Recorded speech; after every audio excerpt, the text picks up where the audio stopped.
tengah konflik Ukraina, negara-negara Barat melancarkan perang informasi tidak hanya terhadap Rusia, tetapi juga seluruh komunitas internasional. Veselin Obiza, perwakilan tetap negara itu untuk PBB, mengatakan pada Selasa berbicara pada presentasi di PBB dari dokumen RT Journalist Under Fire, diplomat top untuk mencatat bahwa Rusia telah menemukan dirinya bahwa tekanan media besar-besaran setelah meluncurkan operasi militernya di Ukraina pada akhir Februari. Nebizia mencatat bahwa liputan Barat tentang konflik ditandai dengan sejumlah besar palsu tentang kegiatan militer Rusia, tentang tujuan, sasaran, dan motif kampanyenya di Ukraina. Bukan rahasia lagi bahwa Barat telah meluncurkan perang informasi nyata melawan kami dan mempengaruhi tidak hanya penduduk Rusia dan Ukraina tetapi juga orang-orang di seluruh dunia. Dia juga melanjutkan untuk membandingkan liputan media Barat dengan pemboman Ukraina yang sebenarnya terhadap infrastruktur sipil. Sama seperti senjata Barat sekarang menegakkan kota-kota di Donbas dan wilayah dibebaskan propaganda Barat penembakan cangkang informasi di warganya sendiri. Menurut Nebizia, serangan media berbahaya bagi orang-orang biasa yang kehilangan kontak dengan kenyataan, menjadi tertekan dan bingung ketika diliputi oleh rentetan kebohongan yang tak ada habisnya. Mereka juga kehilangan kemampuan untuk berpikir kritis lainnya. Setelah Rusia melancarkan operasi militernya terhadap Ukraina, negara-negara Barat melancarkan tindakan keras yang belum pernah terjadi sebelumnya terhadap media Rusia di luar negeri, dengan Uni Eropa melarang saluran RT dan Sputnik. Pertempuran sengit meletus di Republik Rakyat Luhansk LPR dan satu unit militer Rusia mendapat serangan dari pasukan Ukraina yang didukung tentara bayaran asing.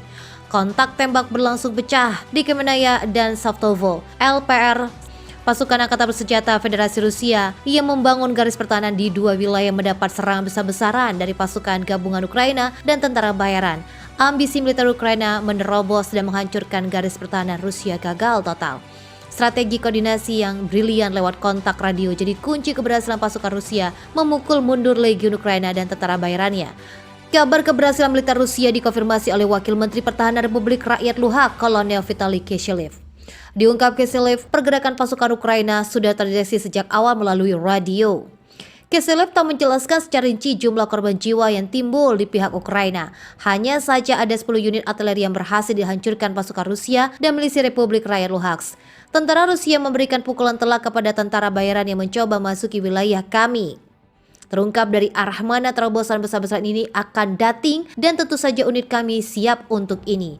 Akibatnya lebih dari 10 peralatan terkena serangan, personel dibubarkan dan dihancurkan. Sebelum serangan ini terjadi, pasukan militer Rusia mengirim sejumlah personil teknik ke Kemenak Shatovo pada prajurit yang memiliki keahlian di bidang teknik bergabung dalam unit Bevel memasang penghalang tank. Menjelang masuk bulan ke-9 invasi Rusia ke Ukraina, militer Rusia tak mengendurkan serangannya.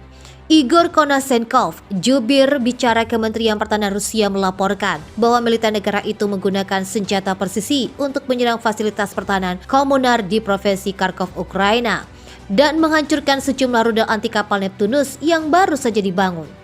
Ukraina membangun Neptunus berbasis rudal anti kapal subsonik 3M24 Uran yang dibuat selama era Soviet dan melenyapkan kapal permukaan dengan bobot 5.000 ton. Konashenkov juga mengonfirmasi sebuah jet tempur MiG-29 milik AU Ukraina di dekat wilayah Peremoga di provinsi selatan Mykolaiv dekat front Kherson. Selain itu, fasilitas penyimpanan di Shelkiv lebih dari 56.000 ton di provinsi Dnipropetrovsk dihancurkan. Lebih dari 130 prajurit Ukraina, 2 tank, 9 kendaraan tempur lapis baja, 13 kendaraan lainnya dikeluarkan dari ring tempur. Serangan Rusia ke Ukraina pada Sabtu 22 Oktober 2022 telah membuat negara itu mengalami mati lampu besar-besaran. Angkatan Udara Ukraina mengatakan dalam sebuah pernyataan pada hari Sabtu bahwa Rusia telah meluncurkan serangan rudal besar-besaran yang menargetkan infrastruktur penting. Salah satunya adalah fasilitas energi sipil. Rusia menjatuhkan 18 dari 33 rudal jelajah yang diluncurkan dari udara dan laut. Pejabat lokal di wilayah di seluruh Ukraina melaporkan serangan terhadap fasilitas energi dan pemadam listrik ketika para insinyur bergegas untuk memulihkan jaringan yang merusak beberapa penyaranan warga untuk menimbulkan air jika terjadi pemadaman. Operator jaringan kelistrikan Ukraina, Unerkego, mengatakan serangan Moskow itu telah menargetkan infrastruktur transmisi di Ukraina Barat. Merujuk pada gelombang pertama serangan pada sistem tenaga Ukraina pekan lalu, Unerkego mengungkapkan skala kerusakan sebanding atau mungkin melebihi konsekuensi dari serangan antara 10 sampai 12 Oktober. Rusia sendiri terus menginvestasikan serangannya ke beberapa wilayah Ukraina di luar zona pertempuran di timur dan selatan. Crimea merupakan wilayah Ukraina yang dianeksasi Moskow pada tahun 2014 yang lalu. Wilayah ini digunakan untuk menyokong logistik tentara yang ditugaskan Presiden Vladimir Putin dalam menguasai wilayah selatan Ukraina. Selain itu, Ukraina juga telah melakukan serangan besar ke wilayah Kherson yang dikuasai Rusia dalam sebuah referendum. Kiev bahkan telah merebut beberapa desa di wilayah itu yang memaksa militer Rusia untuk mundur dan mengevakuasi warga. Pertempuran di wilayah Kherson, Ukraina Selatan kian memanas saat pasukan Ukraina berusaha menembus pertahanan pasukan pendudukan Rusia di sana. Di sisi lain, pemerintah yang ditunjuk Rusia di Kherson menekan warga sipil untuk menyelamatkan diri dari kota tersebut. Dilansir dari CNN, baik Rusia maupun Ukraina sama-sama melaporkan pertemuan sengit di distrik Belyov di Kherson yang saat ini diduduki Rusia di saat pasukan Kiev masih berusaha menerobos pertahanan pasukan Moskow. Kirill Stemosov, pejabat yang ditunjuk Rusia di wilayah Kherson, mengatakan di Telegram bahwa Ukraina mencoba dengan segala cara yang mungkin dengan pertemuan pengintaian untuk menerobos ke arah Belshov, namun kata Stemosov, semua upaya itu berhasil dipatahkan tentara Rusia. Ia menambahkan sekitar 70 orang tewas dan beberapa peralatan tempur hancur. Sementara itu, pejabat Ukraina di wilayah selatan mengatakan pasukan Rusia menembak beberapa desa di daerah tersebut.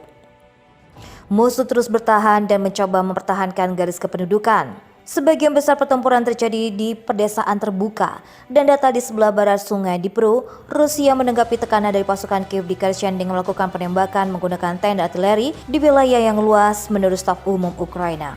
Beberapa pemukiman di Zaporizhia diserang dan kota Mykolaiv juga diserang lagi pada Senin malam. Dua rudal S-300 menghantam kota tersebut dan satu bangunan tempat tinggal dihancurkan.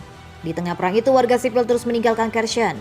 Penjajah juga mengusir orang secara massal dari tanah mereka dan rumah mereka, menurut Vitaly Kim, Kepala Administrasi Regional Mykolaiv. Rusia dengan mengorbankan penduduk sipil di wilayah Kherson menciptakan kondisi hidup untuk mereka yang dimobilisasi sehingga mereka suka tinggal di sana. Mereka akan membuat zona yang dihampiri demilitarisasi di tepi timur Dnipro, semacam pejangga dekat Crimea, kata Kim di Telegram.